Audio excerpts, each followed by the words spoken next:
Ladies and gentlemen, thank you for tuning in to our first episode of Locker Room Talk. And this kind of series is really meant for us to talk about things in the volleyball community that we don't normally speak about, right? We talk about it in the locker room, but it's really unknown to some, and there's just some like glaring things in the community that I think that we definitely need to have a conversation about, especially for younger players, just to know what it is that you're getting into, what the experience is going to be like for parents, for coaches who are stepping into this club world. The club world is a beast, especially on the girl side. Right. So if you're stepping in this for the first time, there are some things that you should know, stuff that I wish I knew, and I'm sure that you wish you knew before going in. So if you can hear it from us and kind of weed your way through some certain situations, you won't have to spend 2-3 years learning from your mistakes. Right. So when I thought about the concept of this series, right, Locker Room Talk, right, keeping it real, you were one of the first people that came to mind. The amount of conversations that we've had about volleyball, about technical volleyball, right, the mechanics of the game, the intricacies of the game, right, learning how to read, the mentality that you need to have, and then talking about just the structure of club in high school and different things that we see and experiences. Like we'll sit down, we'll talk for 2-3 hours after a tournament. Mm-hmm. So we definitely have to sit down and do this with the lights and the camera. So Jade Mitchell, thank you so much for joining us today. Thank you so much for having me. I'm really excited to be here and talk about my experience, not only as a former player, but now I'm currently a coach and just trying to navigate that world. So yeah, thank you. Yeah. So you've played every single level, basically. Correct. Right? Yeah, High school, club, playing those younger ages as well. In college, you've been in multiple different divisions, played at the community college level. Yeah. So in high school, I started playing club in 8th grade. And then in club, I've played at the American, USA, and Open level. Back in my day, there was only 3 levels. And I've qualified at each level. So I've qualified in American, USA, and Open. And then I committed to college at 15 years old. I was like into my junior year.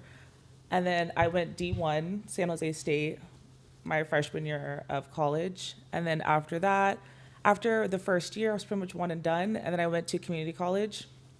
I was at a community college for 2 years, and there I balled out. And then afterwards, I was trying to find a transition between wanting to go back and be competitive again, playing in a Division I space, but just really not liking all the back end stuff that people don't tell you when you do play Division I volleyball. So I ended up going NAIA for my 4th year. And since I redshirted my first year, I still had 2 years left post community college. So I did 1 year of NAIA. And after that, I still had 1 year left, and I just didn't want to take it. I was pretty much done. I was tapped out. And then immediately after finishing my 4 years of college, I went into coaching, and then now I'm here. So. Yeah, the volleyball. We were at a not a grad night. What is it? A signing day, right? And I'm looking at the seniors, or the 18s team, and I'm looking at these girls. I'm like, literally every single one of you guys have been playing since you were 11. Mm-hmm. So you've been playing club since you were 11. I'm sure you had, when club wasn't on, you had like a rec season or a middle school season. Once you go into high school, you have club season, November to July, and then you have high school season, August to November if you go deep into playoffs. You do that for 4 years, then a lot of these girls go on to play college. So from 11 to like 22, 23, you haven't had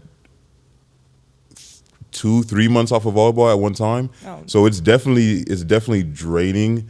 And like we said before, the girls club is a beast. One thing that I think they should change is the season doesn't have to be this long. 9-month season is ridiculous. And it's continuous too. It's not really any breaks. I mean, it's so tough that even if parents like take a week off vacation, it's like very frowned upon to even do that. It's like this, it does not stop. No. And even if you're not doing club or high school, you're doing college camps, or you're doing pre-tryout clinics and stuff like that. So it's definitely crazy. But one thing, and we're just gonna go right into it, right? So one thing that is obviously we're black playing in a predominantly white sport, Right. so there's a lot of different things that come with that. I'm trying to figure out where we should start. What are some things that you experienced, especially playing at the level that you were playing at, right? What are some of the things that you were like you didn't know going into club, but Right. while you're in that club experience, you're like, I'm being treated a little differently, or I'm being looked at a little bit differently than I'm used to. No, most definitely. I think when you are the only black person in a space with majority white people or majority non-black people, you definitely know that you have to be on your P's and Q's at all times. Yeah, there's zero room for slip Yeah, up. there is zero room for slip up, and that includes your attitude, that includes being late, that includes having mismatched socks on, that includes having one Nike knee pad and one Adidas knee pad, right? That also includes how you're presentable. For a lot of times when you are the only black teammate, this is probably your first time someone on your team has had this much close proximity to blackness. Yeah. So you are like the main representation for black people. And I want to stress, whether you want to be or not. Correct. Whether you think that this is fair or it's not fair. Is it fair? No, it's not. But like you said, this is probably the one chance or one of the few chances that they're going to get to interact with somebody like you. Correct. So this is all the data sample that they have for all of it, which is messed up, but it is what it is. No, and it's definitely crazy to think about. I think for a while, especially being in club, I was mainly the only black person on my teams. When I was a junior in high school or a junior in club, I got moved up to our 18s team, and we were stacked. And I want to say 7 out of 12 girls were black, and we were really good. And that was the first time I was like, oh, damn, like this team, like we're legit. And those girls ended up going to USC, Long Beach State. One girl went to Fullerton. Like we were really stacked on that team. And that was one of the first times a team from Southern California had a lot of black representation, but that's really rare. Yeah. Right. And I love to see that diversity now. However, it wasn't always like that. I think in addition to that, there's always a specific type of black person. I know a lot of times like girls that are biracial or have one white parent, one black parent is definitely something that they would prefer, whether or not that's a thing too. And being black as a coach, I think something that I have to make sure that I'm on my P's and Q's about is that for a majority of the girls that I'm coaching that are not black, I am their first black person of authority they will ever have. Yeah. And I know sometimes they don't recognize that maybe their teachers, their professors, whoever the case is, maybe rec leaders, they're white or they're Asian and they're a Pacific Islander, but I'm the first person of authority. So I have to make sure that I'm walking in a certain way, talking in a certain way, and making sure that when I'm walking into practice with braids, and last week I had a bun, that I'm explaining to them that this is all my real hair, whether it grows out of my head or I paid for it, for X, Yeah. Y, and Z, and to know that there's certain things that are culturally different, and that is okay. Yeah. And I think in terms of being a black coach, right? We are in a position to where we need to educate because, especially when we're dealing with kids, right? Kids will say there's a chance they're going to say something. There's a good chance they're going to say something out of pocket, Right. and they don't know, especially when you're dealing. I was dealing with like a super young age group one time, and I was with another black coach, and we were going around in a circle, and it was like some icebreaker stuff. It was like, how many siblings do you have? And then I was like, I have one sibling and it's a sister. And one of the girls pointed to the black coach. She was like, "Oh, is that your sister?" I'm like, "No, we're not siblings." And she's like, "Oh, but you guys look like siblings." And I'm like, "No, yeah, we're just." And then so in that situation, that's where you have to explain, obviously in a kind, Right. understanding way, that yeah, it's not okay for you to judge people based off of what they look like. Right. Whether it's skin color, whether it's body type, whether it's whatever it is, right? But for black coaches, definitely we have to be in a position of education to kind of teach the younger kids. But I also think that yes, we have to watch the way that we do different things or the way that we do anything, honestly. But I think that I found it to be an advantage also. Like I found it to have some benefits. Oh, right. Like a lot of kids are going to, and it sounds weird, but a lot of kids are going to gravitate to you. Right. Because, and it's not specifically a race thing. Right. This is a culture thing. Where we are coming from a different culture. My lifestyle is different than yours. A lot of kids are going to gravitate to you because of that. And for them to see somebody like us who has experienced a different way of life than they have, right? Who have had to face different adversities that they have had, who've run the same path in terms of playing volleyball, but had to do it with different obstacles. For them to experience that in any sort of way, I think is a huge plus. Right. Because like we said, they're probably not going to. A lot of the girls that I've coached in the past are probably not going to have a coach that looks like me. Mm-hmm. Like you've seen what I look like on tournament days, during game days. If you had a archetype of what a volleyball coach looks like, I would not look like that. But I think it's super important. But you also have to deal with. I feel we've both. I don't want to say have had the privilege, but while we were younger, we've already know what it's like to be the only black person in a group. Yeah, very early. So I didn't have to figure that out at 23 when I first started, or 22 or whatever, when I first started coaching club. But and I'm gonna say this to black coaches and to black players, right? If you're the only one, you definitely don't want to give off that angry black man or angry black woman thing, but you definitely have to learn how to stand your ground. Oh, definitely. Like you can't put up with, because people will get way too comfortable. I've been at programs, clubs, schools, whatever, where I'm the only black coach.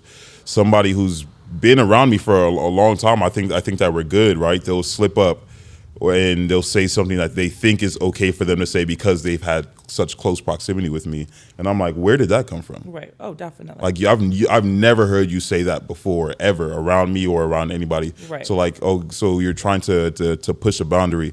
But you definitely have to learn how to respectfully stand your ground and like that this is not okay. Oh, definitely. Yeah. And I think something for me too that I'm still learning currently as a coach and something that I struggled with as a player is that I think a lot of the times that when you are the only black person, you're very much taught just to like be grateful that you're there.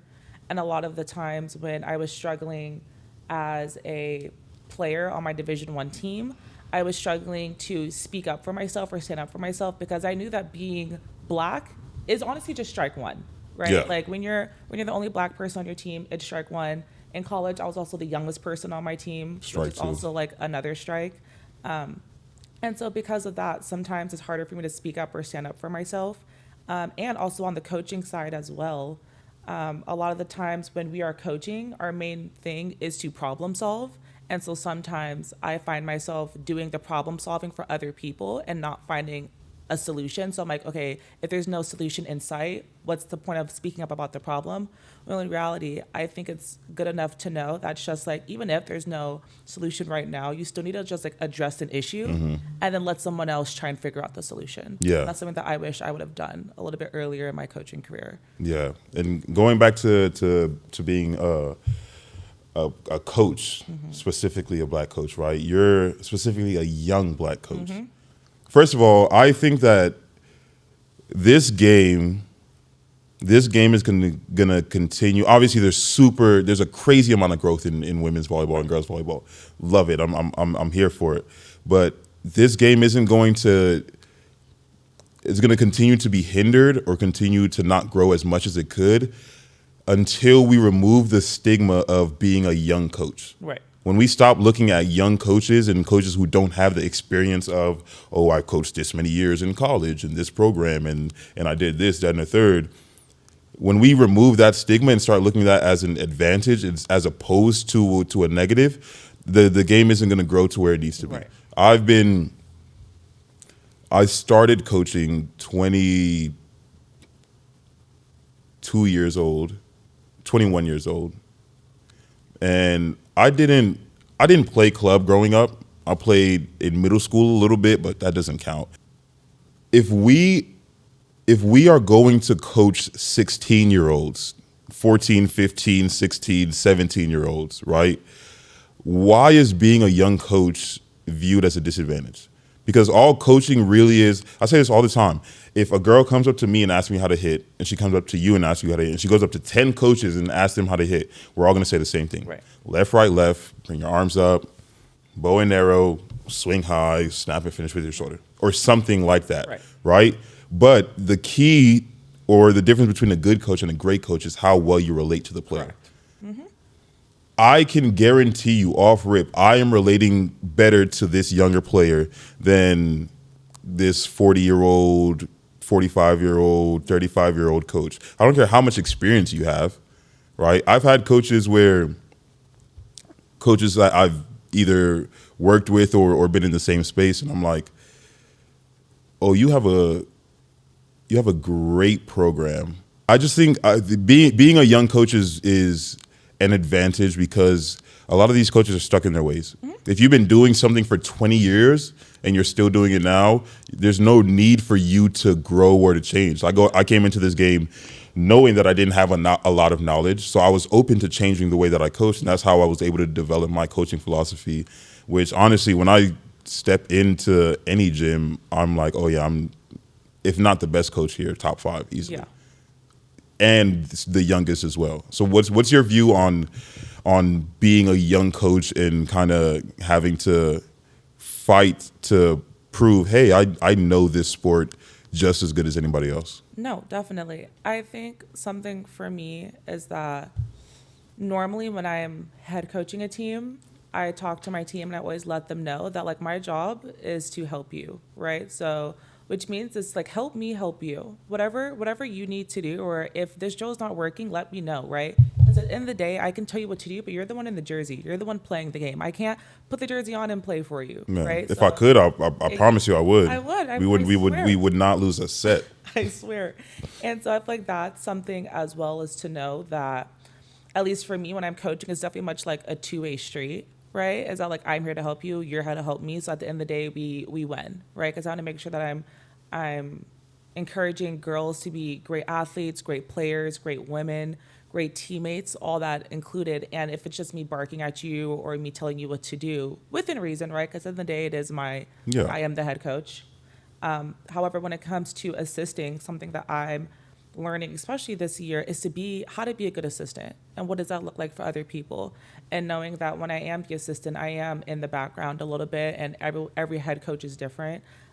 In the past, I've been very fortunate enough to have head coaches that are around my age, around my same experience level, and the respect is very much mutual. Yeah, it's like this is my peer. Yes, very much. This is my peer. And a lot of times when me and other head coaches are coaching together, it's very much like 60-40 or even 55-45. Like they give me a lot of input and they respect me. They respect my opinion. And other times it hasn't been like that, right? So at least for me, it's trying to find the balance of what does this head coach need from me? And it's hard to not internalize that and think that maybe the respect isn't there because I'm younger, or the respect is there maybe, right, because intersectionality, I'm younger and I'm Black and I'm a woman, right? So those are 3 factors that I'm like, dang, I'm not being listened to the way I prefer, or I'm not taking my instructions the way I would prefer. But I like to think that when I'm coaching people, the people that know me know. Yeah. I try to hold on to that. Yeah. It is tough sometimes, but I like to think at the end of the day, if you know me as a coach, a person, or a player, like I like to think you know, but sometimes that is tough. Yeah. And I think that's especially with being a young coach, having to fight to prove like, hey, like I said, I walk into a gym and I'm like, I don't see a coach better than me. Like I don't see a situation where I've been out coached. Yep. Obviously, you know what we did at Buckley. It was a CIF championship match against Marina, and bruh, I was running this. I literally ran this program by myself. Right. That first year. Correct.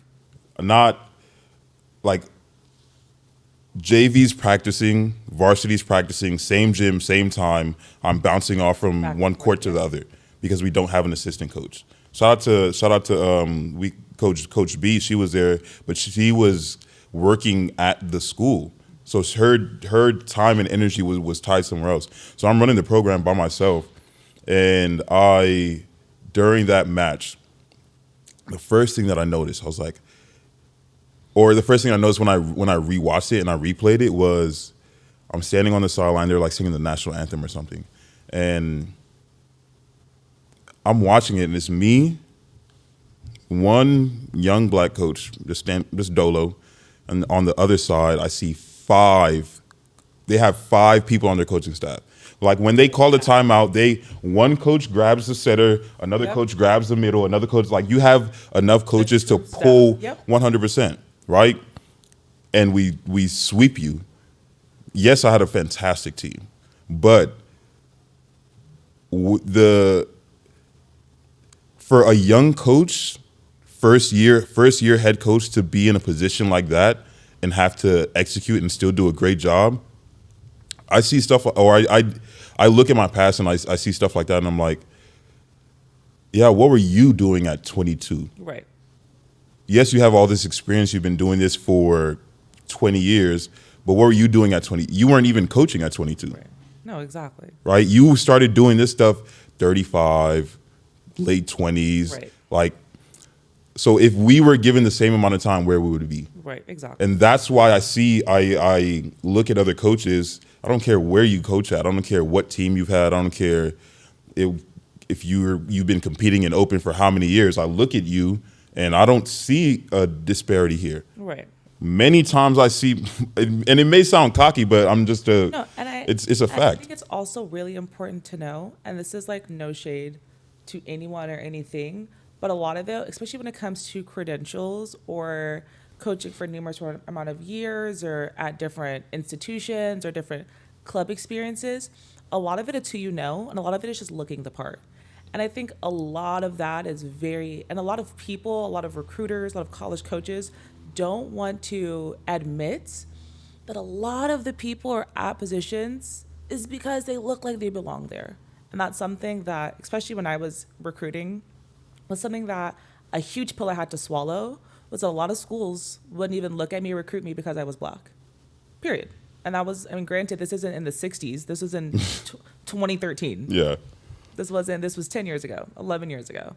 And a lot of people are successful. And granted, hard work, sure, was put in, right? You knowing about the game, sure, that was put in. But a lot of it is because you look like you're supposed to be there, and you're the best fit for the job, as Yeah. far as aesthetics goes. So that's a huge thing as well. And so much of it is who you know. So I'm like, I look at coaches, I'm like, oh, you're in a great position. That's fantastic. But how did you get that? And I'm not saying even a lot of opportunities that I've gotten have been because of who I know. Right. Right. But the difference, I think, is what you do with that opportunity. Yep. Like I said, a lot of coaches are just stuck in their ways. Oh, I've been running this program for 10 years. Yeah, and what growth have you had in the last 10 years? Maybe you had a little growth in the beginning, but once you're stuck in your ways, so many of these programs are plateauing. Mm-hmm. And I think it's also easier to plateau when you're already in your rhythm and winning is no longer a motivation because money is a factor, right? And I like to think of it too. And granted, this might be an unpopular opinion, so you can disagree with me if you want. But when it comes to running a program or being a really competitive coach-ish, it's very hard to be a winning program and have a program that like makes money, I should say, at least in like the club circuit. Yeah. It's very hard to be a club that's like always going to JOs, always going to nationals, and we're making a lot of money in the back end. Those things normally don't align. And even when it comes to coaching club, it's hard to be a club coach that wants to win and also want to make money on the side. Just because the thing that's like, and this is a very harsh reality, but as a coach that also does lessons or does privates, we make more money when our team's not doing well because it feeds an issue, right? Like if the issue is your kid's not great, I make more money by making your kid better. However, it's hard to feed that problem when your kid's already good, if that makes sense. Yeah, I definitely think that there are at the top level, there are athletes who are, even when they're doing well, they're so committed to the game Right. that they want to. There's definitely not, I wouldn't say as many that, hey, we just went 18-0 in this last qualifier. We got our bid in open. Come back on Monday. I'm gonna do a lesson on Tuesday because there was this one thing that I wanted to work on. Right. I definitely think that those athletes exist. They might be. My thing with lessons, or just with anything, when money gets involved, right, is it can be manipulated. Oh, most definitely. Like I've had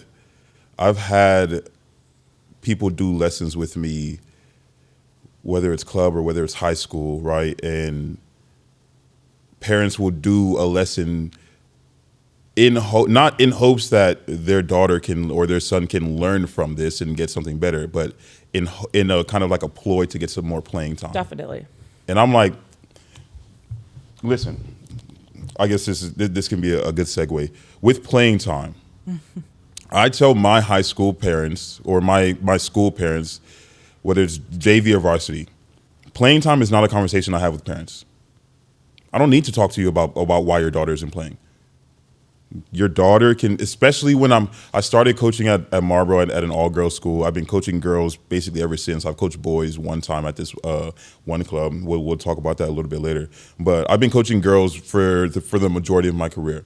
And a big thing with me is female empowerment. I hear people say the future is female so much, right? If we truly believe that, then I want your daughter to come up to me, a man in authority, Right. and say, hey, I think that this is what I deserve. This is why I deserve it, and give me like evidence in that, and have a conversation with me. I don't want mommy and daddy to jump in front of her and be like, well, my daughter is better than this person, and she does this, and no, that's not. You're not setting her up for success in the future. Yeah. I had one girl at when I was at Marlboro. This was such a great moment to see as a coach because this is exactly what I was just talking about. She was a right side and she wasn't playing as much. I don't know. I don't remember why she wasn't playing as much. I think it was just a coaching decision. And she came up to the coaching staff, or the temporary coaching staff at the time, with me and two other coaches, and she was like, I think that I should be playing more because, one, I'm the first one in the gym. I'm always helping set up. Two, I'm the last one in the gym, always helping taking down. Three, my energy is always high, regardless of whether I'm playing or not, whether it's in practice. I work hard. I'm a great blocker. Every time I go up to block, I get at least 3-4 blocks a set on any outside that we do. My defense isn't the best, but I'm an opposite. I don't need defense. My attacking isn't the best, but I can keep the ball in play and get a couple kills. And the whole time I'm sitting here listening to her, I'm like, you're right. Yeah. You do show up first, leave last. You are the best blocker that we have right now. Right. If I have to shut down an outside, I'm calling you. And after we were like, okay, cool. She left. We talked amongst ourselves, and we're like, yeah, she's 100% right. Yep. She started the next game. That's how that conversation should go. Not me getting a text from so and so saying, or it's the worst is when they ambush you, pull you aside there like in the middle, right after a game, be like, oh, I noticed that so and so wasn't playing as much. Can you? I'm like, and the thing that I don't like is we can't be honest in the situation. I can't be like, oh, she's not playing because this girl is better than her. Right. Because then it's so much stuff. But what's your take on playing time, and what's your conversations like? My take on playing time is to know that if your kid's not starting or playing for me, it does not mean that I don't like your kid. They're just not a good fit right now for this set, for this match, or for this game. Yeah. That's number one, right? Like, there's so many times I love kids. I love their personality. I love how vivacious they are. I love their cheering power. I love how hard they hit. But for this set right now, and I want to win, and I know your kid is mostly going to hit the ball out on game point, they're going to sit the bench right now. However, if there's a time where I do need a few kills here and there, I might put them in. So I think the main thing is to let parents know that if your kid's not playing, it's not because I don't like them personally or whatever the case is. I think too is that since I try to have open communication, I always want the girls to fight for their spot. I always want the girls to let me know like why they should play or why they shouldn't play in X, Y, and Z, et cetera, et cetera. And when it comes to parents letting me know, I think that first, if I want better communication from parents or to parents, I have to make sure that my communication to the kids is transparent in hopes that their communication from kids to parents is transparent. Yeah, so there's nothing lost and nothing gets misinterpreted. Correct. I don't want there to be a game of telephone, right, where it's like I tell your kid A, and then your kid goes from A to B, and then your parents coming out with C, right? So I think the main thing with that is that if I want clear communication throughout the board, I have to make sure that I'm setting a good example and making sure that I'm demonstrating clearly to the player, hey, I want you to play, and this is how you're going to play, right? And for a while, especially when it comes to qualifiers, like a tournament that's 3, sometimes 4 days long, before every qualifier, I'm pulling up every single kid and being like, hey, you're starting as of right now, and this is why, here so you can maintain your spot, or you're coming off the bench, and this is why, and this is how you can be a starter. And I say that to every single kid so that they know, I told you a week before we left on the plane where you stand and how you can either maintain your spot and or get to a starting spot. Yeah. So I think kind of doing preventative work, at least in my case, helps kind of mediate parents on There's still going to be there's still going to be the odd case, but that clear communication is definitely important. 100%. I think that, and it is tough. It is hard to do, and it is exhausting. And however, like I said, it's tough to do. It's exhausting, and sometimes you feel like it's not necessary, right? Because a lot of the times, especially for me, like I kind of assume that kids should know, but knowing that any person under 20 has very little self-awareness unless you tell them what to be self-aware about. Exactly. Especially when it comes to like playing and stuff. Yeah, especially when we're dealing with teenagers. Right. I think that I had a conversation with one of my teams, and I'm like, because I think as coaches, especially when we're coaching a generation underneath us, right? We most of the times we're like, I was coached like this, so this is gonna work here. I'm like, nah, bro, it's completely, it's a different game, it's a different generation, it's not gonna work. So I had a talk with one of my teams. I'm like, yo, I want you guys to just, when you come up and ask me about playing time, I just want you guys to kind of understand who it is you're talking to. So I told them a story. I told you that first year I redshirted at SMC. We had 4 middles on that team. I was one of the middles. The other middle was he played at Palisades and he continued to play at USC. I started at USC. Baller. Another middle we had Andrew Dalmata. He played at John Burroughs. Won state, won CIF twice or something like that. Baller. And then the last middle we had just started playing college volleyball the year before. He was tall. He was like, I was the shortest one. He was like, I was 6'2.5", 6'3" at the time. Then Andrew was 6'5". Vikas, the USC middle, was 6'7". Right. And then the guy that had just started playing, he was 6'8", super tall, but like kind of lanky, didn't really have control over his body. And he would always argue with the coach. I'm like, bro, you've been playing for 2 years. You don't know volleyball. But my coach at the time, preseason meeting, pulls everybody in, talks about goals and stuff like that. He comes up to me during the meeting. He looks me dead in my eye, and I'm telling the girls this. He looks me dead in my eyes, and he was like, "We have 4 middles. You're the 4th middle on the team. You're not going to play. So I advise you to redshirt." I'm like, all right, I appreciate okay. that. Yeah. That was my reaction. In my mind, I was like, no way in hell I'm the 4th middle on this team. Right. I know I'm not better than Vikas. I know I'm not better than Andrew. I'm definitely better than old boy. Right. 100%. I know that. Everybody on the team knows that. So I'm like, oh yeah, you're bugging right now, coach. But I'm like, okay, all right, solid. What did I do? worked my butt off all season, to the point where our end of the year meeting that we had, he was like, yo, you surpassed the limits that I had set on you. I didn't think you were going to get this good. Right. And in my mind, I was like, yeah, okay, thank you, same thing. But in my mind, I was like, fourth middle my ass. Right. What are you talking about? Like, don't. So I told the girls the story. I'm like, so when you guys come up to you and you say, hey, why am I not playing? Understand who it is you're talking to. Playtime is it's earned. And just because you're not playing, I say this a lot with players and parents. Don't be sad when you're not playing. Because if you're sad on the bench, crying when you're not playing, if you're upset on the sideline and pouting because your daughter's not playing, when she is playing and she's taking somebody else's spots, then that girl should be sad too. Right. And that parent should be upset too. Right.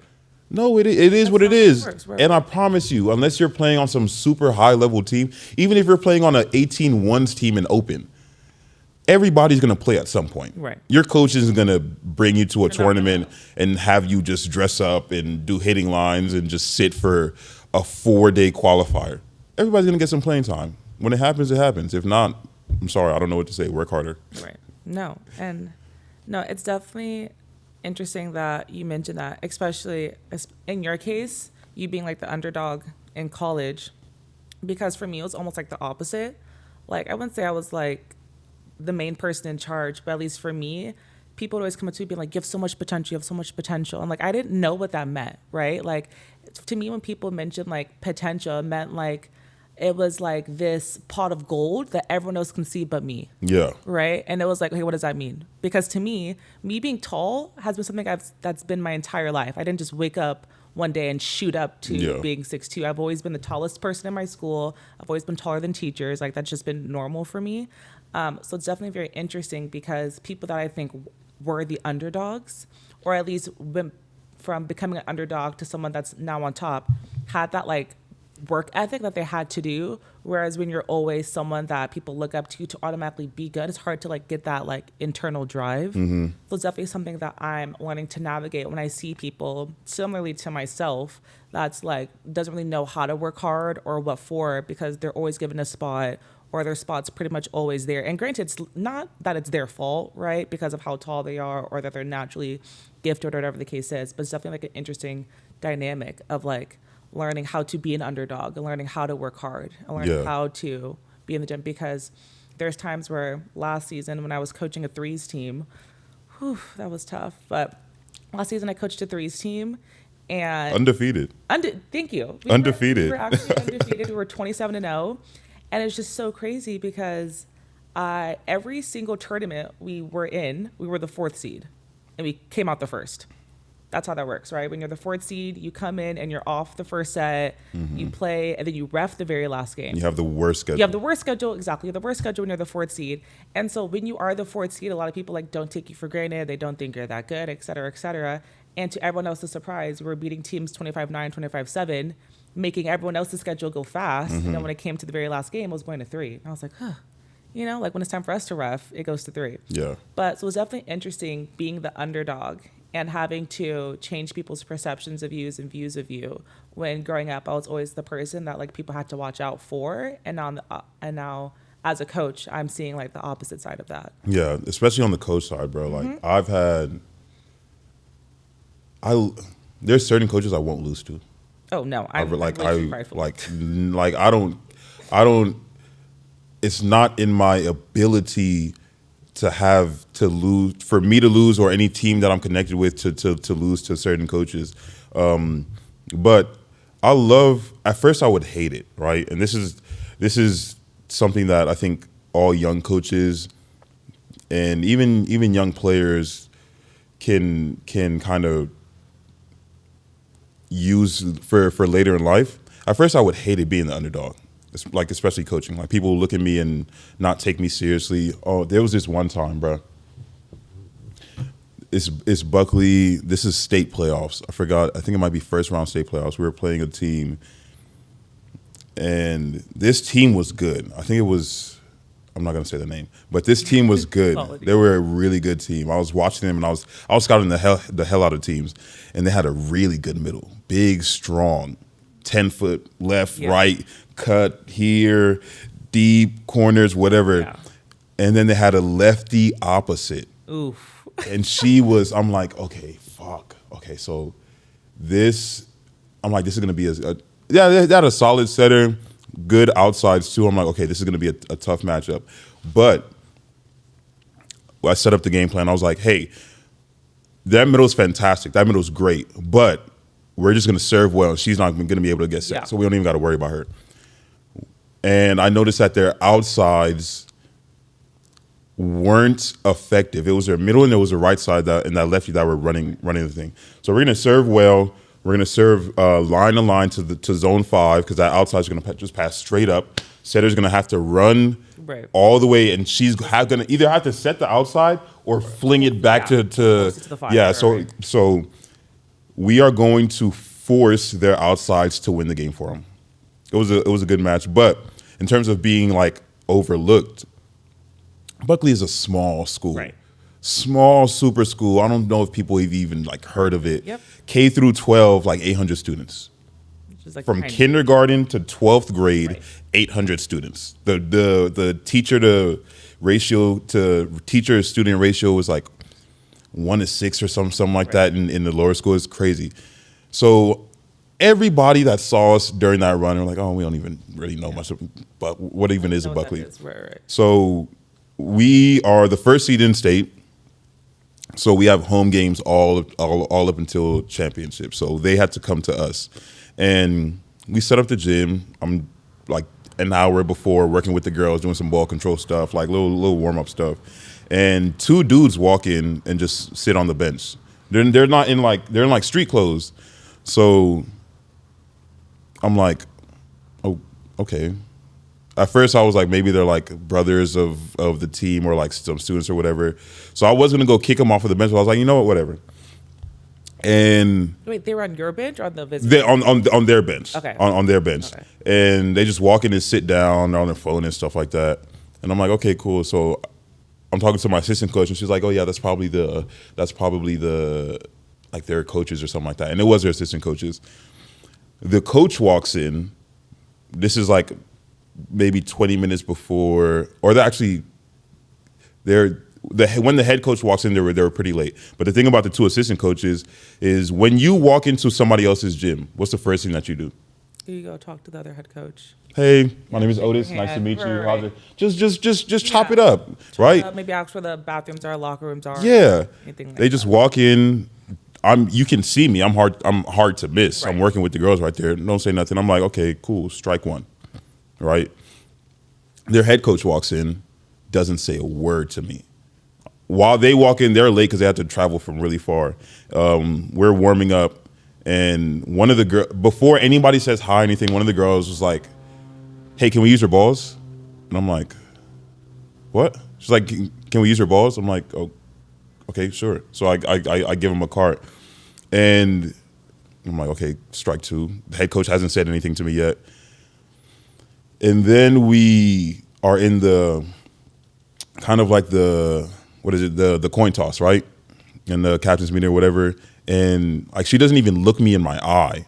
Like she doesn't even acknowledge my presence. And I'm like, oh, okay. All right. All right, we'll see how this goes. Okay, Right. solid. You're a great team. I know you're a great team. I know you've been smoking Smoking everyone. everybody 100%. So you just, oh, we're just gonna come here, take care of this school. And she didn't even shake my hand. I don't know her name. She doesn't know my name. And I'm like, okay, so you think that this is gonna be light. Cakewalk, right. But little do you know, I have broken down your whole scheme, your whole offensive scheme. I know how to beat you, and my team is good enough to execute. We execute, sweep them in 3, get them out of there, get them out of there. And I'm like, I told my girls before the game, and I think something that I'm good at is rallying the troops. I'm like, they walked into our gym, Yep. asked for our balls, didn't say anything to the head, didn't say hi, how are you doing, didn't say anything to us, didn't So disrespectful. just walk. You're walking into my house with your shoes on, basically kicking your feet up on the furniture. And I told the girls, I was like, we're not gonna let them do that. No. Hell no.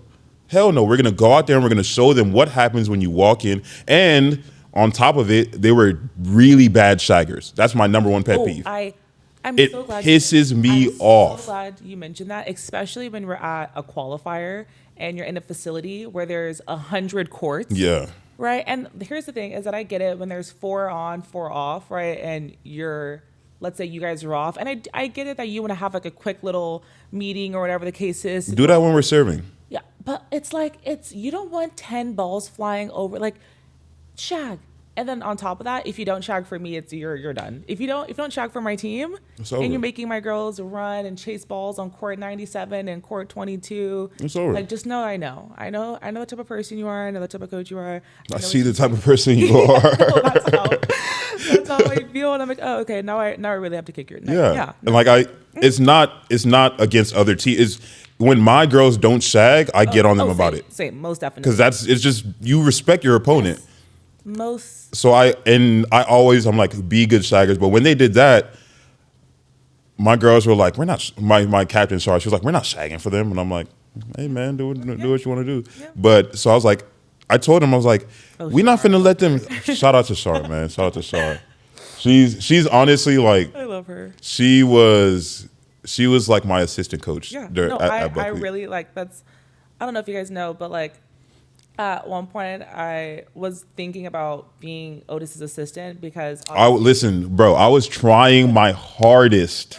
I still think that if you were there, we would have won state. And that makes me feel good. But I really wanted to coach Charlotte and Sophia, and I really wanted to coach all those girls too. So yeah, no, I definitely. Yeah, no, that was fantastic. Charlotte's hilarious. Charlotte, when she found out I was going to Campbell Hall, she literally picked up a ball and chucked it at me. Well, for sure. Yeah, she was like, oh my. But yeah, shout out to Charlotte. But she was like, we're not shagging for them. I'm like, yeah, go ahead. So I'm like, we're not going to let them walk into our house disrespect. So I think that comes from I've had a chip on my shoulder the whole life. I've been the underdog. I've been underlooked, overlooked, underpaid, all that my whole life.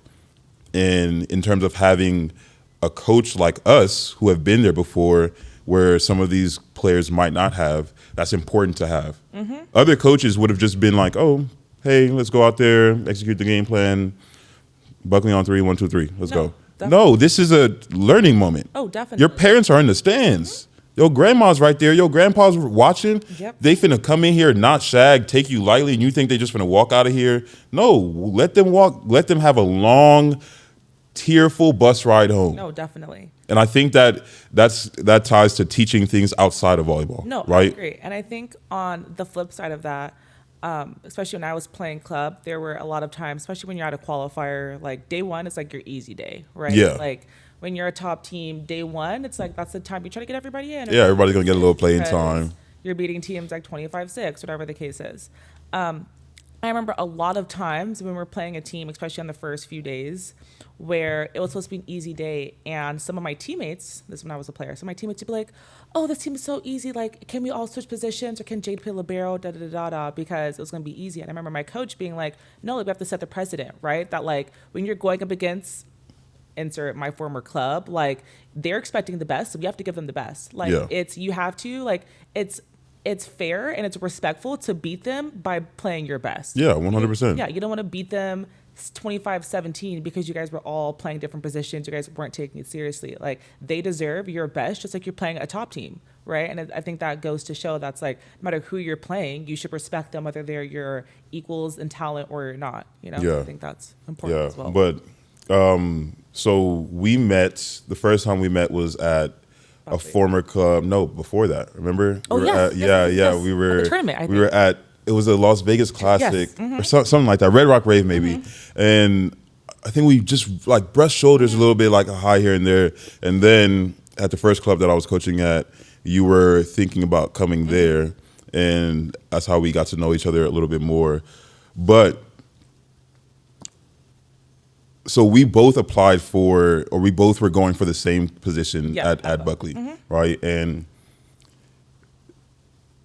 I was honestly looking back on it, I don't think it was the right position for you. I agree. Just because you wouldn't have been getting what you needed. I agree. Me, I was looking at it as a more like I didn't care about anything. Like I just wanted to, even if I was getting paid pennies, which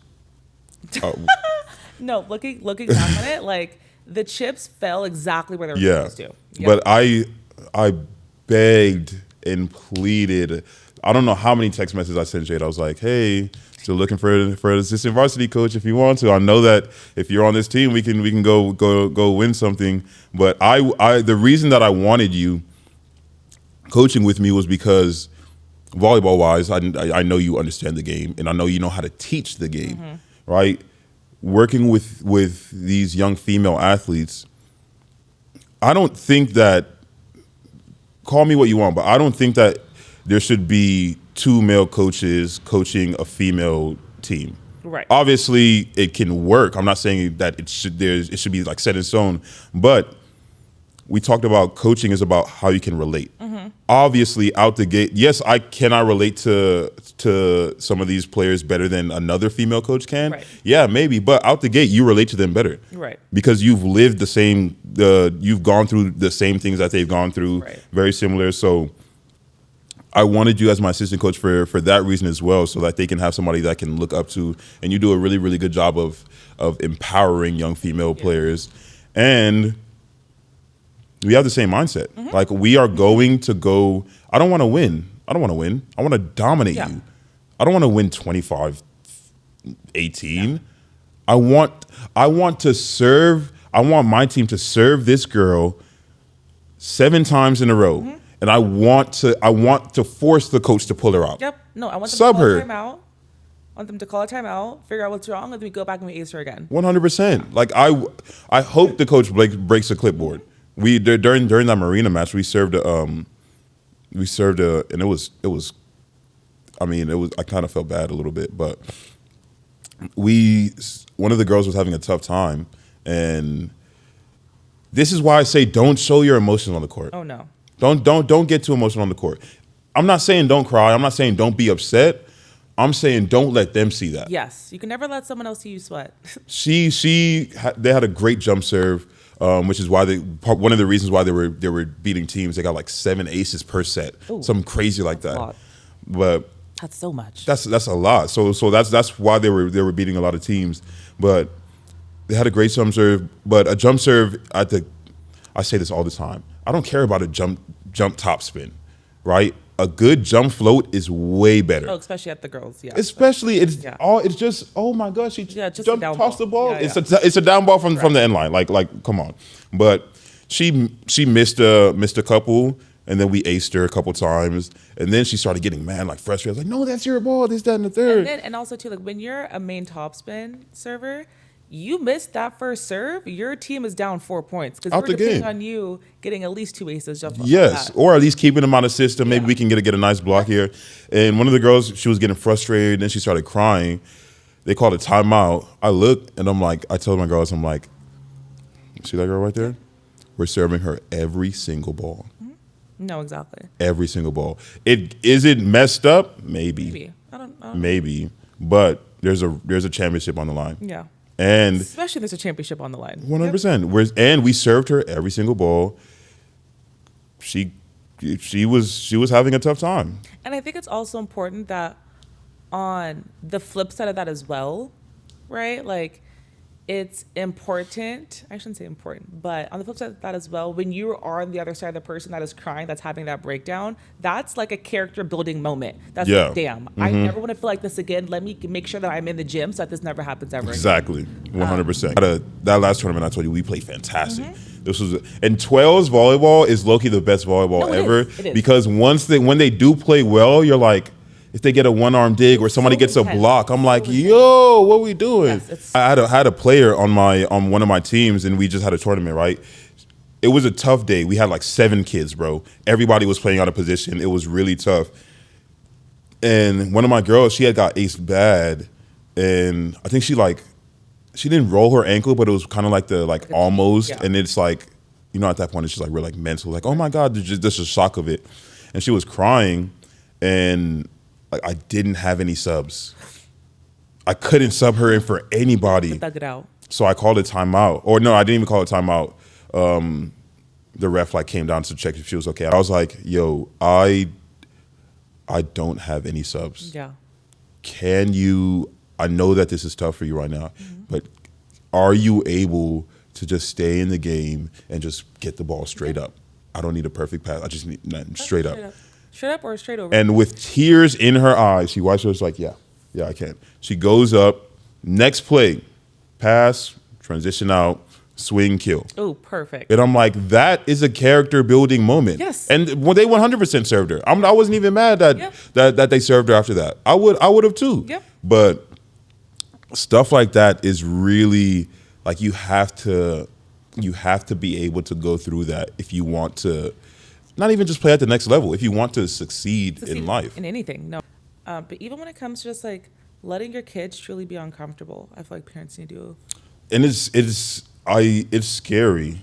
It's scary as a parent, I would assume, right? But you need it, bruh. Mm-hmm. You need to get thrown to the wolves sometimes, or just thrown in the deep end so you can learn how to swim. Because and with the helicopter parents, right? They're always around. At some point, you're not going to be around. Right. When he goes to college, you're not going to be there.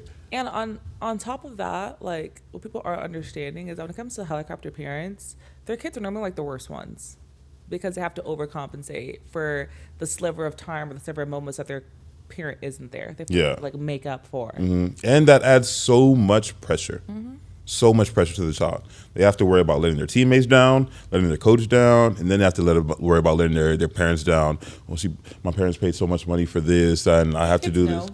Yeah. No, even if they don't know how to articulate things, or they don't quite know the details of stuff, they know. Yeah. They know. But so there's just, first of all, parents, you have the ability to make or break your child's career. Mm-hmm. And when I say that, I don't want it to come off like, oh, it's all in me, I have to do this, that, and third. No. Honestly, what you need to do is just chill out. Mm-hmm. Just stop. There is such a thing as being an over-involved parent. Correct. I admire anybody that has a child, stays in their life, wants better for them, works hard for that child to have a good life, a better life than they had. But again, you have to let them be uncomfortable. Like when we're talking about playtime, you have to let them go up to a coach and say, hey, I deserve more playtime because of X, Y, Z. You have to let them. And I know it's tough when you're at a tournament and you see your daughter on the sideline and she's upset or she's crying or she comes home from practice and she's down, right? But your first move can't be to jump in front of the situation. Because when you are not here or you are not accessible, what is she going to do then? Mm-hmm. What is he going to do then? And I'd much rather you learn this lesson as a child than having to learn this lesson when you are going to play in college, high-level college, against grown women. No, definitely. I think also, too, parents have to let their kids be uncomfortable, even in social settings as well. Like volleyball, it's definitely a social hierarchy. It's mean girls. It's volleyball is a mean girls 1,000%. And knowing that it is okay to let your kid feel like it is normal if your kid feels like an outsider, right? And one thing I try to teach when it comes to parents, especially when it comes to parents, is that every club season, your kid should be learning something different, and that is okay, right? If your kid right now is not getting playing time, if like they're not getting better, but every single person on their team loves them and they're really popular and they're always having friends and you're always having play dates, like that is a great learning experience. Yeah, that's a benefit. That is a huge benefit because there are some girls right now on a 16-1s team or on a 17-2s team that they're starting and they're getting every point, but no one likes them. and they feel like, dang, maybe I should switch clubs because of this. But it's like every year your kid's going to get something different, and that is okay. Yeah. Right? Not every club season should look the same. And on top of that, you want your kid to experience different parts of volleyball or different parts of being in a social group so that they can form and that they can become a better person. Yeah. But it's definitely normal for your kid to have two things and be missing one, or vice versa. I think that's something that parents need to learn and understand, especially for me last season when I coached a team where we were undefeated. We won every single game. Girls were getting playing time. I still had parent complaints saying that the team dynamics were off. And I said, on a team where everybody's winning, team dynamics will be off because of the fact that there are girls that are pulling more weight than others. However, everyone's getting the same credit of we're a winner. Yeah. Right? And so when that happens, however, it's like on a team where if you guys were losing most of the time and everyone's buddy, like You then still be upset. Yeah, thank you. You'd still be upset because you're you're losing. Yeah. So You guys would still be upset. to coaches out there, especially the young coaches. And I don't want to make it seem like I'm villainizing parents. I've had great relationship with many parents that to this day I still talk to. Right. Right. So I have a lot of parents that can call my phone and I'd pick up. I call their phone, they pick up. So I don't want to make it seem like I'm villainizing parents. But coaches, especially young coaches, be wary. It's very important to be wary of how close you get with parents. Oh, definitely. Especially if you start out and you're winning, right? Everybody is buddy with you when you're winning, right? And even if they're buddy with you, because as a parent, you can't really say anything if the coach is winning. If I'm undefeated as a coach, you can't tell me that what I'm doing is wrong because it's working. Correct. But you can still have these kind of ideas while we're winning, while we're undefeated during the season. You can notice that your daughter isn't playing as much.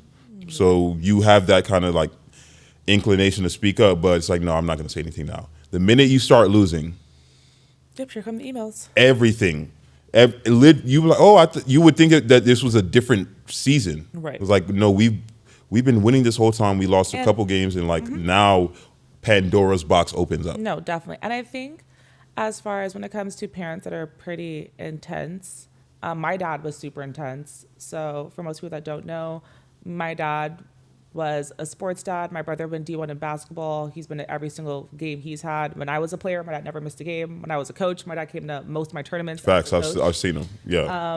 And my dad's super intense. So when I have another parent that's intense, I never it doesn't bother me because I know that some parents truly just want to support their kid in all aspects of life, just like my dad does for me now that I'm an adult and I'm a coach currently.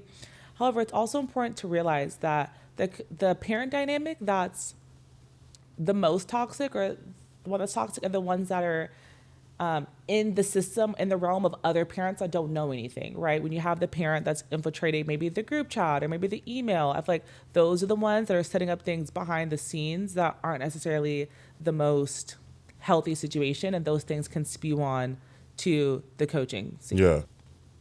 When I have parents start giving me suggestions, Oh no. no, stop. Don't because to be very, very nice, you don't know anything about coaching volleyball. No. You don't. Even if you played, playing and coaching are two different things. Yeah. And Two completely different things. And I think it's really important as well because a lot of the times, especially when I'm coaching like the younger teams or younger parents, a lot of people have, especially like moms, right? Some of the moms have played in high school or have played in college, and they give me suggestions. And I'm like, yeah, the suggestion's fair if your kid was 22 years old, right? So I know a lot of the times they're thinking, well, I did this and I was successful. You did that as a person that's been playing this game for 10 plus years with other people that have also been playing this game 10 plus years, right? When I'm coaching your daughter that's 13 years old, when I'm coaching your daughter that's 10 years old, right? The things I'm doing is because of the fact that she is a beginner playing with other beginners against other beginners, right? So I 100%. think that's something that they have to understand as well. That's not just about your kid that I'm coaching. I have to coach your kid in relation to 12 other kids. Everybody. I've had conversations, not just with parents, but with other coaches as well. And be like, oh, when I was playing this, that, and the third, I'm like, yeah, you were playing side-out volleyball. With no libero. In a polo shirt. Right. No, correct. This is a completely different game, and that's why I go back to the experience is great. Experience as a coach is great, but we have to understand this is a completely different game. the technique is different, the reach is different. What you can get away with in terms of running a program 15 years ago, you can't get away with now. You didn't need a social media presence 15 years ago. Oh. If your program is a high, it doesn't even have to be high level. If you have a volleyball program, you have no social media presence. What are you doing? Yeah, completely. And on the flip side now, I feel like when it comes to social media presence in regards to recruiting, it is, I shouldn't say ass backwards, but it's completely different. Even 10 years ago, 10, 15 years ago when I was being recruited, oh my goodness, it is so different. So yeah, definitely the social media aspect now versus back then when it comes to recruiting was completely different. I remember back then, whenever your parent would record you, it's like, please delete that. I don't want to see any of that. I don't want my friends to see me netting, because at the end of the day, when you're at the top, or I should say, when you're at a higher level of the pyramid and you're watching yourself via your parents' phone or whatever the case is, you're looking at all your mistakes. Yeah, you're not looking at the things that you're right. You're looking at your You're going to be your worst critic every single time. Especially when you're in a setting where you're already playing decently well. What's going to be on that camera, all the things you didn't do well. Whereas I think when it comes to social media, people doing things, coming up with highlight tapes and highlight films and all this other stuff, or even when you're trading with a coach and they put you on their social media account, like, you're looking for the highlights. Yeah. You're ignoring everything you're doing wrong. You're ignoring terrible technique, and you're looking at the 1/5, the 1/4 of the film that you're doing well, so you can post that on Instagram. I'm gonna sound like a hypocrite saying this because my company is based off it thrives off of social media and creating sports content. So everybody says social media is bad. Social media is Definitely this, that, and the third. Mm-hmm. It's not social media. It's the way that we use it. It's us. It's us as humans, the way that we use things, right? Correct. Even when the only form of media was like newspapers and stuff like that, there was still propaganda. Yes, there was still misinformation and all this stuff.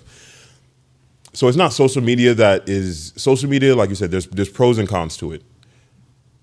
I think that once you make it everything, there's no point in it. Mm-hmm. I think there is such a thing as too much. Mm-hmm. I run multiple players' social media pages. I run multiple brands and sports organizations' social media pages. I run my own company's social media page.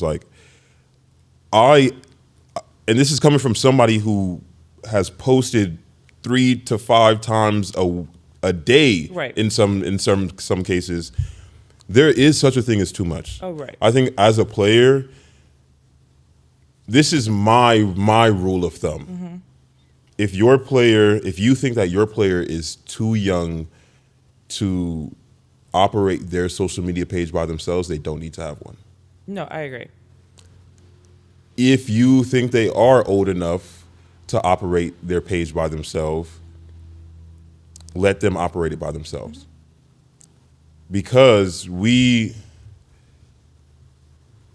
yes, the recruiting there is, and I've talked to a bunch of coaches, right? Some coaches are older, they don't really care about it. I've talked to some younger coaches who love to scroll through players' Instagram, kind of get a story, get a vibe, see if they fit the culture. But there, like I said, there is such a thing as too much, right? Oh, we don't need every definitely workout, every training session. And I think what people have to understand when they're making these social media accounts for their kid to get recruited, right, is that when you're making these clips or videos or reels or whatever the case is of your kid getting 10 kills or 20 assists, or whatever the case is, what recruiters are looking at is how they transition. Yeah. How do they high five their teammates? How do they hype up their other teammates, right? How are they moving on defense? How are you sprinting to base? The highlights are cool, right? But anyone could hit the ball 10-foot line. Anyone could set everybody can do that. We're looking at the little stuff, and a lot of the stuff that's edited out, right? A lot of the stuff that you're not even picking up, that's something that recruiters or college coaches or any coach wants to see, are the little things, which isn't necessarily something that is picked up on a highlight tape. Yeah, when I edit footage, it would be stupid of me to purposely put a bad play in there. Yes. Right? And when like I said, I'm going to sound hypocritical here, but when I make highlight or recruiting reels or even stuff for Instagram, right, or social media, yes, the 10-foot bounce is great. Yes, the bomb down the line is fantastic. Right. Yes, the monster block is cool. I personally like to show other stuff. Yes. I want to show the, hey, one arm dig, or ball flies this way, You're running, you're chasing running. it. I fall over some chairs, and then I hustle back. Back. I Yep. sprint back. Even whether I make a play or not, Yeah. the fact that you This- sprinted back, stuff like that. Like recruiters are looking to see who are you. Especially in hitting lines, anybody can bounce a ball. Exactly. Anybody can get a Who cares? a nice pass, Yeah. a good dig on defense, Especially right? when you're filming these things after a qualifier, you had 3 days of footage, you had 9 matches of footage, you had X, Y, and Z. Like You're going to gonna get have- the best. Yeah. Everybody's going to be at their best. What separates you from the next libero? Correct. That has the same amount of digs that you have, same out of system setting that you do, right? What separates you? Those are the intricate things, and I think that the game isn't technical. We say this all the time. It's such a mental game. Volleyball is, and they say it was every sport. Volleyball is 80% mental, 20% physical. I want to train, and this is who I am as a coach. I train grittiness. I train how to look adversity in the face and then run through that wall, right? I train how to stay strong and be confident. Right. That's a huge. If you're focusing on volleyball, cool, that's solid. that's cool for you. But when you come across us and our backs are against the wall, and then we fight back, and now your back is against the wall, and you don't know how to fight back because you haven't been training those things, Right. we're gonna win every single time. No, I agree, especially when parents are spending a lot of time, money, energy into lessons or different training camps or training clinics. The problem is up here, right? If your daughter, if your son, if your player does not think that they're the best person on the court, regardless of who they're walking into the gym with, it's never going to really work. It's not. Right? And I think especially when it comes to volleyball, when I'm talking to newer parents that are newer to the club scene, explaining to them, a lot of the times parents will ask me, like, how come the girls always bring it in? How come they're always high-fiving each other even when they mess up? And I have to remind them that Team sport, camaraderie. It's a team sport, camaraderie, and it is different than basketball or like a soccer, right? Where it's like in volleyball, if you mess up, it is a direct reflection of the other team's success, right? Every time you mess up, the other team directly gets a point. And on top of that, the entire play stops and resets. Like no other sport does. I mean, even in tennis, right? Like if you miss your serve, you get to serve again. Yeah. Right. In volleyball, you miss your serve, it's a direct point for their team, and we reset, and then we're on the opposite end of that spectrum. So it's a very emotional sport, being like, oh my God, not only did I mess up, but everyone knows I messed up. The other team is cheering, right? They're excited. And the cheers are getting Yeah. crazy nowadays. And the cheers are intense. And it's really important to know that's like, oh, okay, I have to make sure that no matter how many times you mess up and how loud the other team is cheering, that I can still hold my own. That I'm so confident in my abilities, even if I mess up 10 times or 7 times or 6 times. I'm so confident in my abilities that I've worked hard.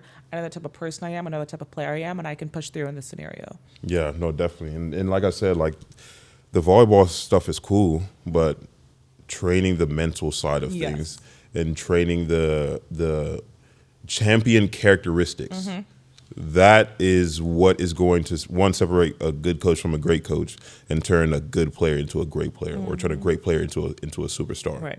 Like I've sat down and I've had conversation with you about some of my players, and I'm like, the conversations that we would have about them would have nothing to do with volleyball. No. It's how do I get this player's mental to be right, right? How do I see that this player can be going down one path. How do I steer them towards the Right. correct And a lot of way? the times, too, something that I really have a lot more compassion with now that I'm a coach, is that when it comes to me having players with attitude problems or issues like that, something that I'm really learning too, because when I was a player, I was not an easy player, right? Like coaches either loved me or they hated me. And one thing that I'm an adult, I can realize when I was between the ages of like 12 and 17, that I just really had like a hard life, right? And I know people don't want to hear that, but like my life now at 26 is so much easier and simple than when I was 13, 14, 15 years old. And so a lot of the times when kids are giving me attitude, when kids are giving me problems, their issues is so much deeper than volleyball. This is like their main outlet where their parents aren't here. There's no academic pressure. So all the times we're getting the crap Yeah. end of the stick about that as well, which is definitely tough. And I also know that me as a coach, whenever someone gives me attitude, I know it's my complete karma because Because the attitude that you've been giving out. and like I said, for me, it wasn't even intentional. I just like didn't really respect authority. I would say just because of the fact that like I knew I was gonna start. I knew that I could BS the warm ups and still play. I knew that I could BS the pep ring for the first 20 minutes and still play. And every club is different. And something that I really realized because I was a player that I thrived in club, but I did not thrive in high school. And for a lot of the times, people thought I was like a bust or people thought I was overrated because in club I was really good. Then in high school I like sucked. People just like couldn't really recognize like how come there was such a huge disconnect between me being really good in club. And it's normally flipped. Yes, exactly. And during the times it's flipped. However, I would like to say that in high school I just never really gave the effort that they needed from me, I would say. Like if a drill was to run 5 laps around the thing, I would cut corners, I would do X, Y, and Z because in club that thrived because all I had to do was just close the block and hit a 1. And I did that great. And in high school, it's a lot more teamwork. It's a lot more team camaraderie. And I was not willing to just put my head down and say, yes, coach, and just listen for the sake of winning. And I wish that for a lot of other players, sometimes it's okay to be like, yes, coach, and nod your head so you get playing time. And that's something that I didn't Even do. if you don't agree. Yes. Even if my coach looked me dead in my eye and said, you're the worst man on the team. I'm like, bro, you don't know what you're talking about. But I'm like, all right, Yep. cool. Just nod your head, say, yes, coach, you get playing time. And then once you get playing time, then you can do what you want to do. Then that's your opportunity to prove this dude was bugging. You don't know what you're talking about. So just like, I agree. even if you don't. Yeah, especially for me. And I'm sure, obviously, we've talked about this as well, but I've been in the volleyball space full time, I would say, since I was 12, and I'm 26. So I've been in the volleyball space longer than I've been out of the volleyball space. And as of right now, I'm wrapping it up, right? I think I told you about this. And so I think there's a lot of reasons as to why a lot of young women, I would say, are either leaving the volleyball space in full, or a lot of people post-college are not even coming back to coach. I feel like those two things definitely go hand in hand. I think there's a lot of factors into coaching. One, it's very emotionally exhausting. It's draining. You look at it on paper and like, okay, practice. Okay, this is part-time. You're like, this is a part-time. 2 hours, 3 days a week. 6 hours of work. That's A nothing. solid. Tournaments is cool. It's volleyball. I love volleyball. Yeah. But on paper, it doesn't show the things that you're gonna have to deal with during practice. The people management, right? The emails that you're going to have to send out. The emails that you're gonna have to deal with about playing time or this. The phone call, random phone calls too. You have to pick it up. Hours long. Hours. It is very emotionally draining. You wanting the best for a team and not there being like a disparity. Like you want this, the team wants this. Yep. You will, and I say this all the time. If you haven't gotten to a point to where you questioned, maybe not question your love for the game, but question if coaching is what you want to do. I don't know how much you're giving to this. I agree. And one thing about it, for me especially, I think there's certain professions where if you're not 100%, you just shouldn't be in it. I think that working with kids is one of them. I feel like when you're in like the medical space, like if there's certain jobs, like if you're a police officer, if you're like 1 foot in, 1 foot out, that's never a space you want to be in because people's lives are ruined, especially the medical field. People's lives are ruined. When you're working with kids, if you're lukewarm, right? Like, I think it's really important to know that whether you want to or not, you're definitely shaping the future of many, many kids and many futures to come. Especially for me, something that I'm trying to come to terms with as a coach is understanding that like what I'm doing now is because I want to, right? And when I was younger, when I didn't really have autonomy over my life, me playing volleyball was like under my parents' guidance. Me taking me to club was under my parents' guidance. Me going to college, playing at college was something that my parents always wanted for me. I grew up extremely low income, and I've known that if I don't get a scholarship in volleyball, I'm not going to college. Yeah. That just is what it is. Same with my brother. He played basketball in college. Like if we didn't get scholarships, college wasn't an option.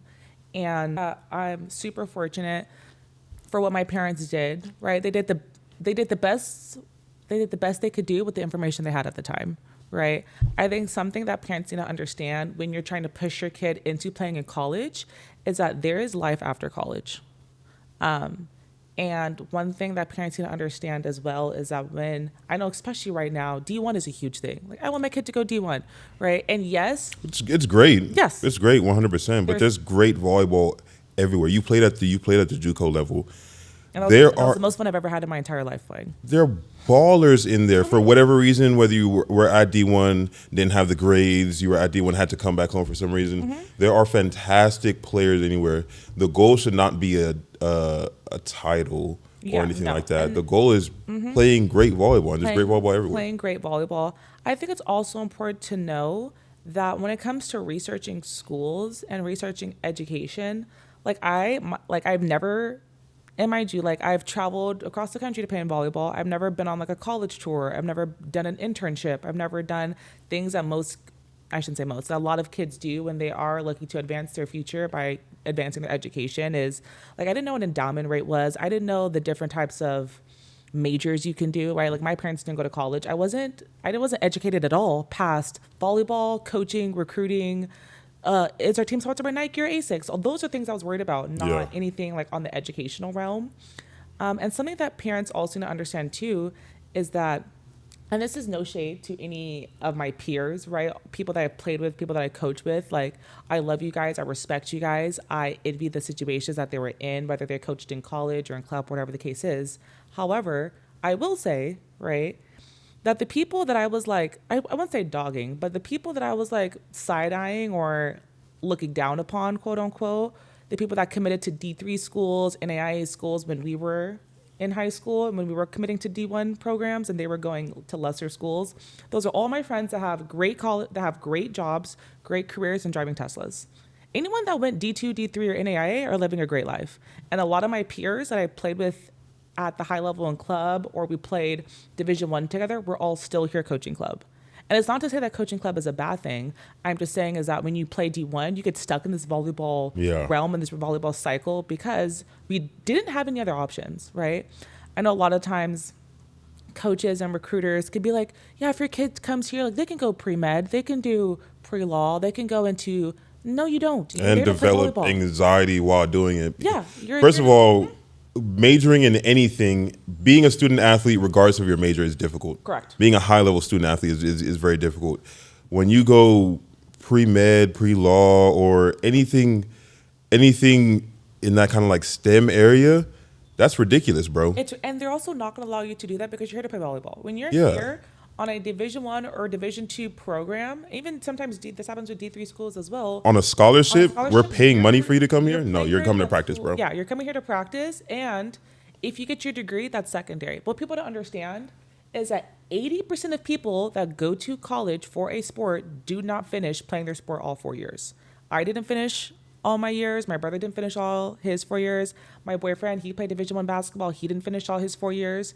Right? A lot of people sign that paper when they're a senior, and a lot of people don't end up finishing in 4 years. And that's no shade to them, because at the end of the day, a statistic for a reason, right? There's many other factors to why people don't complete their thing, is because when you're getting recruited in high school, when you're getting recruited right now to play for a college team, there's already 18 people at the college ready to play. They're always looking for the next round of people to come in and replace you. I definitely think I need a break, right? Like, I've never really had a full year where I've had weekends to myself. Yeah, there's tournaments, whether it's a tournament, whether it's a Sunday practice, I'm like, lesson, bro. a private. When's the last time you've taken 3 weekends to yourself in a row? Never. Never. Like I've had, and with the shooting side of things, the media stuff. Oh, yeah. I'm at a tournament I'm at a 2-day this weekend. I'm staying down in Irvine. I'm gonna be at Memento Saturday and Sunday. Yeah. Day after my birthday, can't go out the night of my birthday. Got a tournament tomorrow. Got a 2-day tournament. But it's definitely crazy. I love this game. Mm-hmm. This game personally changed my life. If it wasn't for volleyball, I don't know where I'd be. Right. Well, I know where I'd be. It wouldn't be a good place. It wouldn't be great. But so I enjoy being around it. I did say I was gonna step away, and like I said, your love for anything is going to be battle tested. My love for volleyball was definitely battle tested. This Right. last high school season that I had, Right. I was just like, bro, what am I? What am I doing here? What am I even here for? Like, if I'm not, if this is, if this is the stuff that I'm going to have to continue to put up with after having A wonderful, successful season. history making season, after proving time and time again that I'm a great coach, that I've done, that I can do this whether I have a great team or not.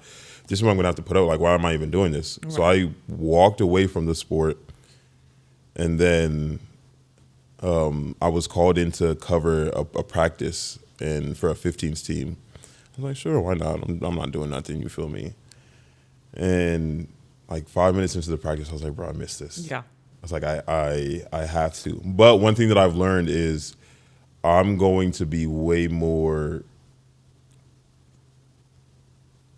definite with what I want. Yes. Like, I'm coaching at a pretty prestigious school, high school as well. Yes. This coming season, and I'm glad that I chose it on my terms. Right? I love the coaching staff. I'm not the type to just be anybody's assistant coach. Right. Because I'll let you know out the gate, I'm not taking any stats for you. I'm sorry. I think stats are overrated.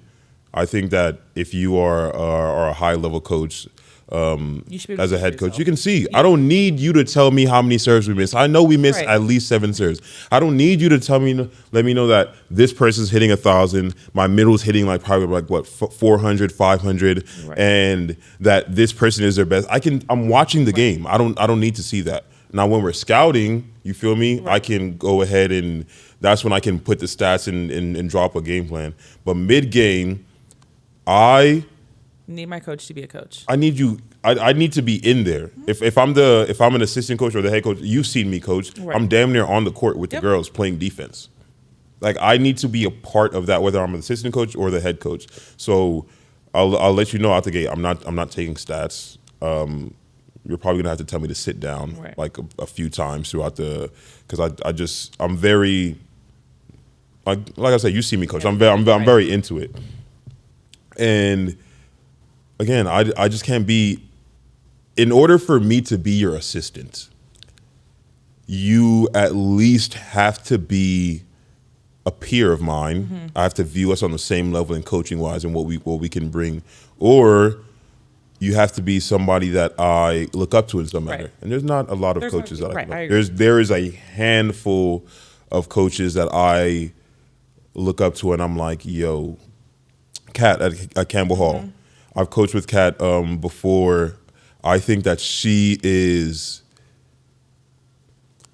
It's one thing to have a coach. It's another thing to have a coach that has done everything that you want to do. I agree. Kat's played high school, club, college, professional. Yep. Coached high school, club, college. Like, she is, and her knowledge of the game is fantastic. And she And she's very reasonable too. reasonable. She commands respect, but she doesn't demand it. And she shows you, hey, I care about you on and off the court. Her coaching philosophy is fantastic. So those are two coaches where I'm like, oh yeah, I wouldn't mind being your assistant. Even with you, right? And that Buckley, if it was flipped and you were the head coach at Buckley and I was the assistant, I still think we would have won state. Same. Like, because we are on. So in order for me to be an assistant, we either have to be on the same level or you have to be somebody that I look up to in some respect. And there's not too many coaches that I'm like, oh, you're a really good coach, No, which and is sad to say. No, and I think it's very few as well, just because of the fact that at the end of the day, when I came into the coaching sphere, I thought to myself, me being so naive, I was like, how can there be any problems if you all want to win? Honey, no, that's not how it goes, right? You think to yourself, if I'm a coach and they're a coach, if you all want to win, no.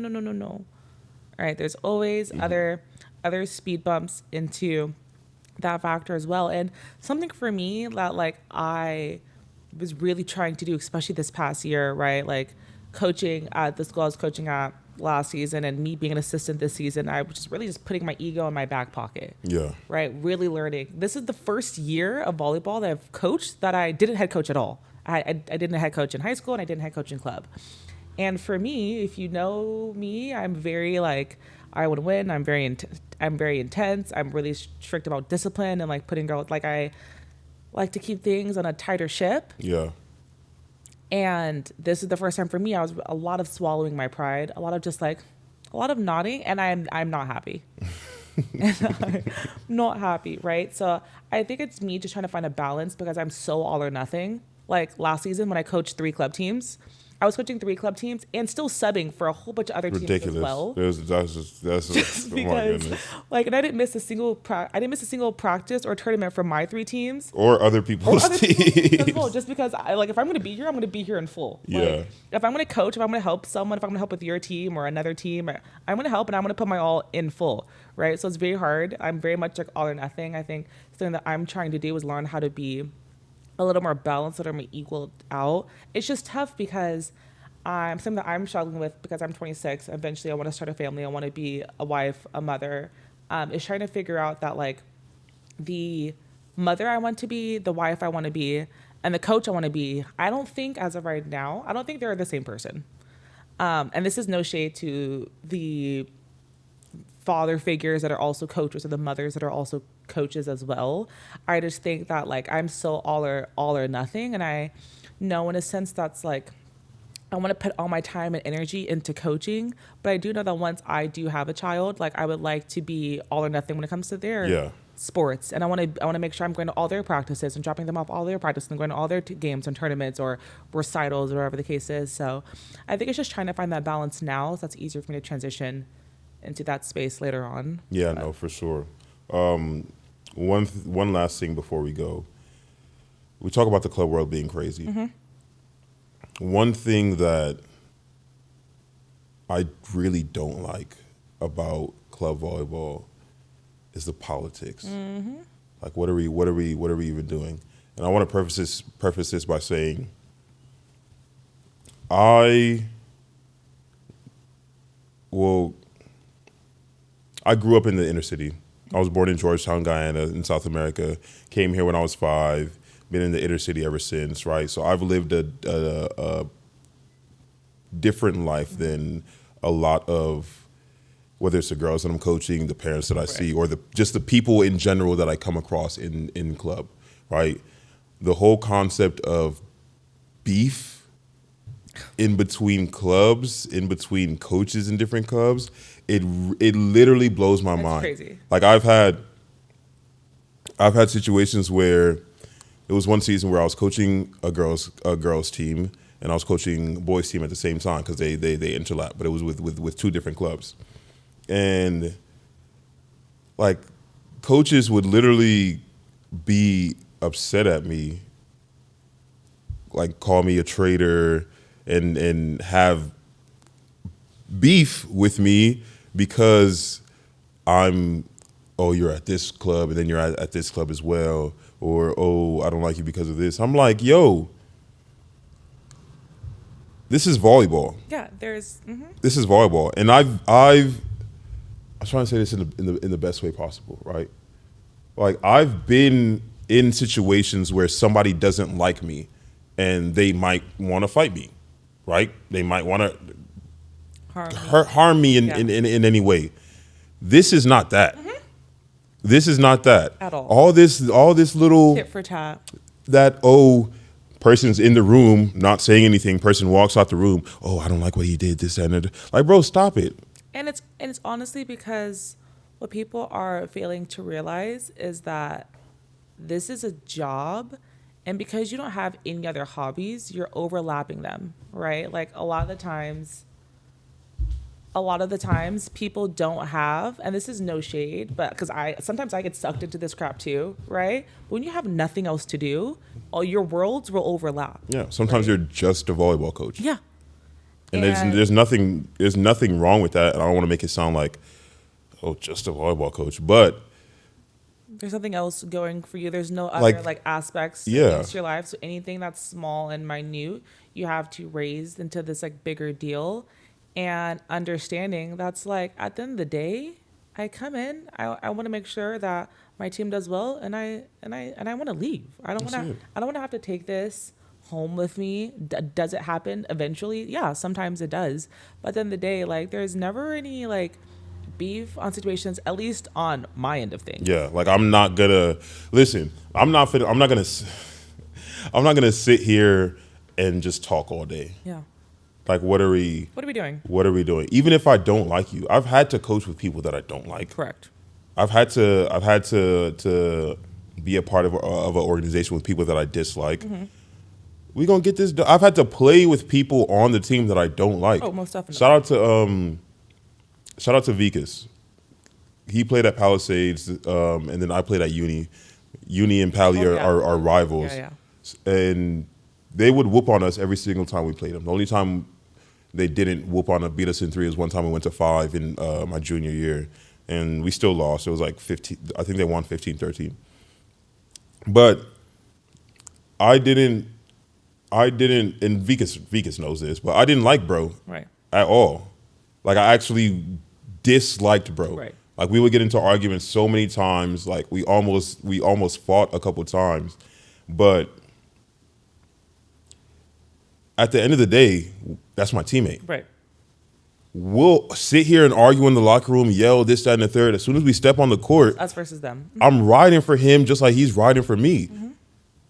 So all this, the goal is to win. Just like you're saying, oh, how can there be problems when we're trying to win? The goal for me is to win. The goal for everybody else is to make this something bigger than it is. That's why you hear coaches gossiping about other coaches and turning into like a cafeteria, lunchroom type thing. I'm like, I'm sorry, I thought that we were adults. And it's also really important to know as well is that a lot of the times when that happens, right, when you have these like different realms of hierarchies, is because people are now gaining power or social capital through their kids that they never had when they were children, right? So it's like maybe if I was more of a less the underdog, or if I wasn't as like socially attractive or cool enough in my sport, and my child is, I can use that in order to gain social capital currently amongst parents, et cetera, et cetera.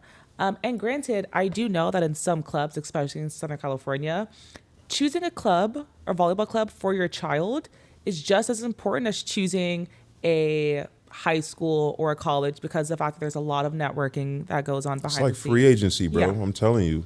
When the minute club season ends, it's literally like free agent. Especially when we're dealing with ones teams. It's like, I'm surprised these girls don't have agents at this point. No, yeah. Like Well, it's they're the yeah, moments. exactly the momagers. I'm like, I've been through some It's- on the club, and me as a coach, you either want to play for me or you don't. Oh, I agree. And all this, listen, when talking about club beef, we cannot say, and I've heard so many directors say this, and I know they're saying it just to say it. At the end of the day, we're just doing what's right for the kids. We just want to do what's best for the kids. What's best for the kids is for you as a club director to not have beef with this club director, or if a child wants to leave. Mostly like the beef is always punching up, I would say. Yes. It's very rare when the beef is truly mutual or Punching down. Punching down. It's not. It's like the one thing that I hate hearing people say is, oh, you stole my player. First of all, no one's putting a gun to someone's head. at all.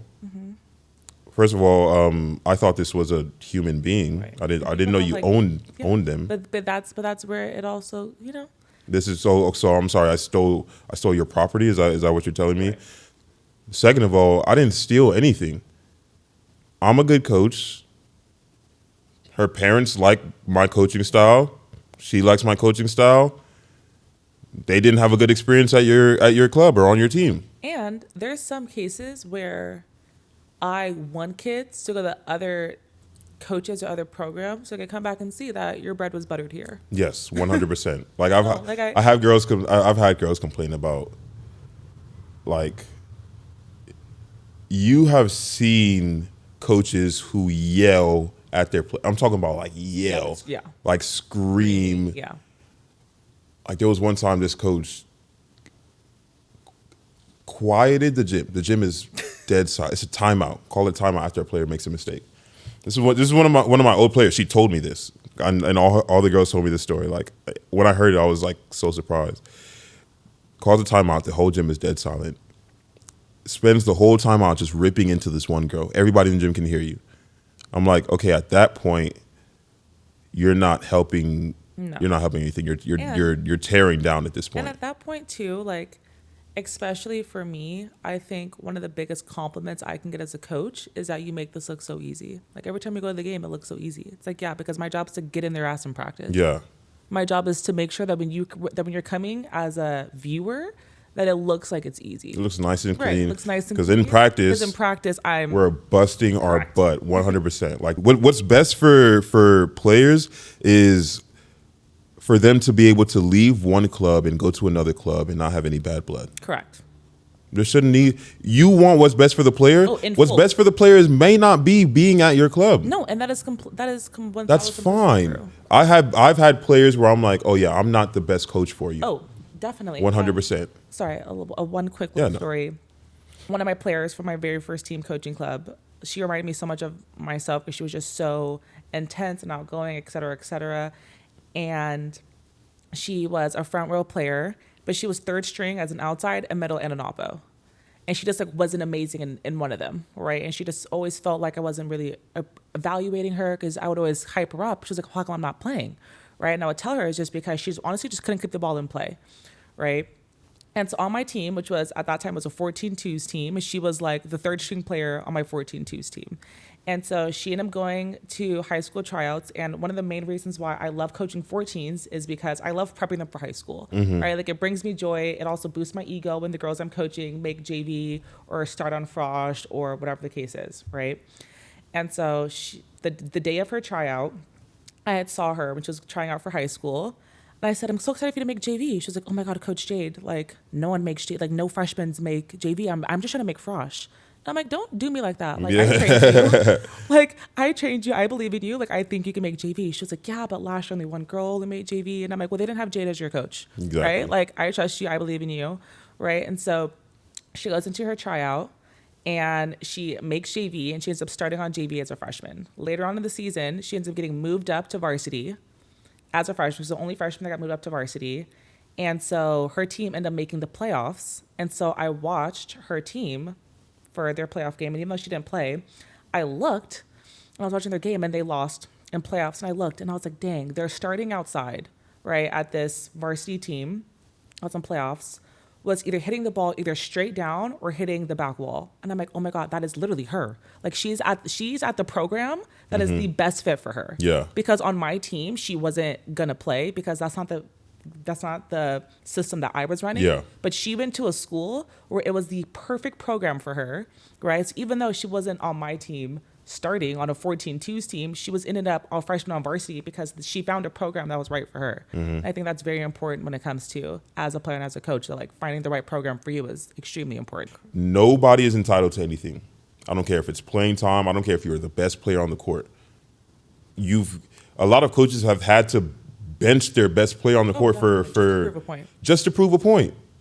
You have to come to that point where like I don't mind losing. Yeah.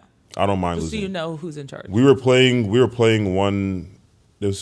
playing like some. It was a team that was not good. It was not good, and I was already frustrated. And my number one option on offense. Is this club or high school? This was high school. Okay. My number one option on offense was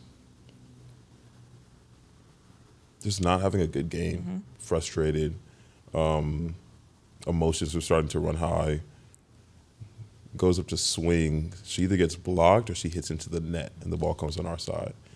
And she, in frustration, swings at the ball, or like, swings it this way underneath the net, and it almost hits one of the other girls in the face. She put her hands up in time, and I'm not a yeller. I don't yell, but in that moment, I yelled sub immediately. I was like, I didn't even care who. I'm like, who we? Anyone. You go. I didn't. Because that's not okay. Yeah. That's not okay. At some point, you're going to have to prove a point as a coach to where this is the culture that I'm building. winning is great. I want to win, but winning isn't everything. Yeah. I would rather lose every single game than compromise who I am as a Oh, coach. for sure. Most definitely. 100%. So you're gonna have to bench your best player, and you're gonna have to deal with what comes with that. I was talking to CJ Suarez at Chaminade. We both started coaching at the same time, and we've had like similar experiences just in terms of our playoff run and how successful we were. And I had that conversation with him. I was like, bro, I have to do this. He was like, yeah, you have to let people know that you won't bend or break Oh, no. in terms of your I mean what I morals, say. ethics, philosophy. If I say this is what's going to happen if you do that, you do it, it happens. Yep. If I tell you to do something, I need you to do it. Yeah. Trust that I know what I'm talking about. Trust that. I can't stand Yep. the why. Yep. Oh, but I thought, just stop. Especially when it's something where time is of the essence, right? Like, just trust that I know what I'm talking about, and then you'll see in the result why I made that decision. Yeah, it makes me sound like an old head, but I've been playing volleyball longer than you've been alive. Yeah. No, most. So just please stop. Yep. And I think one last thing for parents, especially ones that do have aspirations and do have goals to play in college, just understand that no matter how many things you juggle, there's never going to be everything in the air at the same time, right? Like, the more you're pouring into your kid athletically or academically, they're going to be there. You can't be great in all aspects of life. Just know that something else is tanking because of the fact that your kid's doing every There's this it was like a meme, and it said you can have three, right? It's the life of a student athlete: good social life, good academic life, good sports. Yeah. Good sports. That's exactly how it is. If you want good sports and good academics, you don't have a good social life. Correct. If let's say in terms of collegiate athletes, right? If you want good sports and good academics, you're not going to have a good social life. 1,000% true. You want a good social life and good sports, your academics are going to falter. Correct. Right? So understanding, we say work-life balance, there is no real balance. No, it's going to be an imbalance 100%, but I think finding that flow is definitely important. Right. And for the people that are like, that say that, oh, my friend, she has all three, right? A lot of the times their stress, right? Like, they're channeling their depression, their stress into partying. They're channeling their depression, their stress into cramming themselves in academics, right? That's not they're not doing it in a healthy way. Yeah, doing all three is going to tear Correct. you down 100%. Thank you, Jade, so much for this. This was super fun. This was super fun. I can't wait to start editing this stuff. This is good. The 9-hour footage. I'm so sorry for rambling.